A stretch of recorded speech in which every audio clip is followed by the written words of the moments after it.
So the other day I made myself a mental promise that if God didn't share with me new information, I wouldn't be making new videos.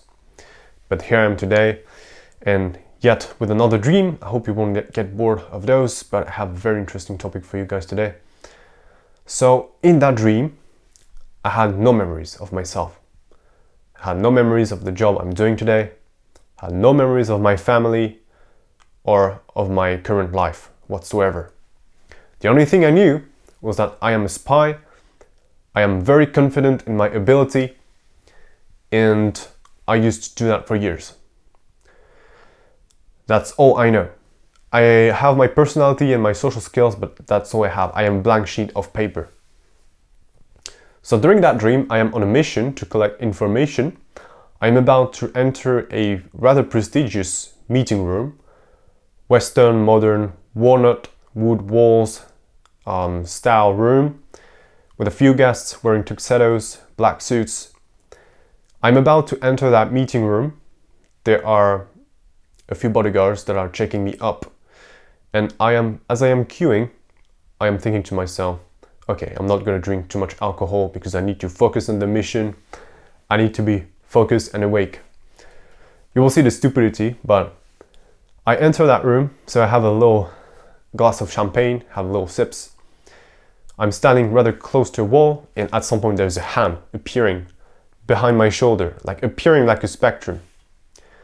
And then there's the shape of a face of a young lady taking shape behind me still. And then there's the shape of the entire body taking shape, still behind me, like a ghost, like a spectrum appearing from another dimension. And she comes to the front of me.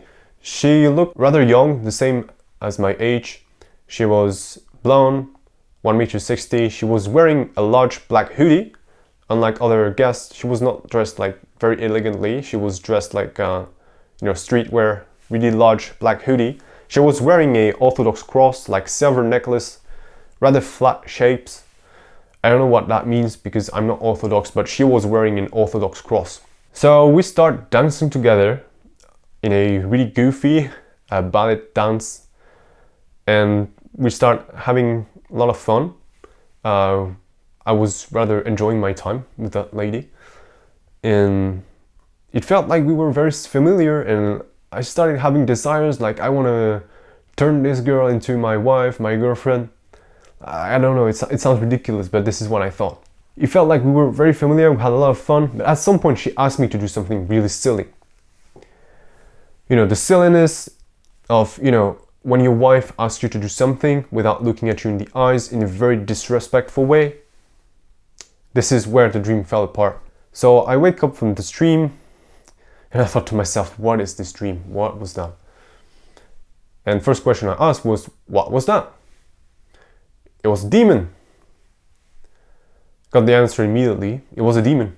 And even though I was thinking to stay focused on the mission, I still fell in that trap.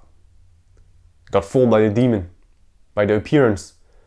That young lady appearing in a strange way, wearing a large hoodie, it didn't ring the bell.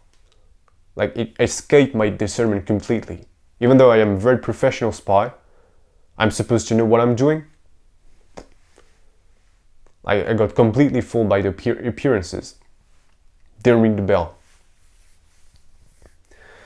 And the lesson we can learn from that, or rather the realization I had, was this young lady, this blonde young lady, represented the desires of many young Christian men of my age to find a godly partner, a godly spouse, to get married.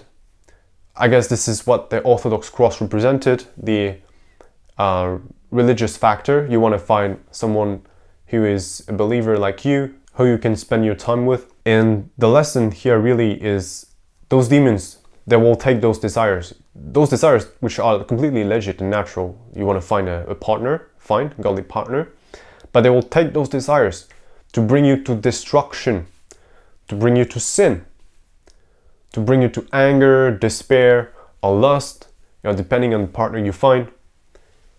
And they will use this weak points that you have in your heart, because you desire those things so hard and so bad that those demons, they see those weak points and they will use them against you. Do you remember my dream about the demon Jesus? It's the same here. Those demons, they use those desires of you wanting to meet with God, to talk to God, and they will give you those powerful illusions. Like, even if you think you're a serious Christian, you pray every day, you will still fall into those illusions because they are very convincing. I was really fooled, or rather I didn't want to see them. At the same time, it was very convincing, and at the same time, I didn't want to see it. It's the same thing within those two dreams. Because my desire for those things was really hard. So, those demons, they will take those desires of meeting with God, and they will turn them into idolatry of the church, of doctrines, or whatever false god that those denominations are selling to you. And same for eating. You need to sustain yourself, you need to eat, but they will take those desires, they will distort them, corrupt them, so you fall into gluttony.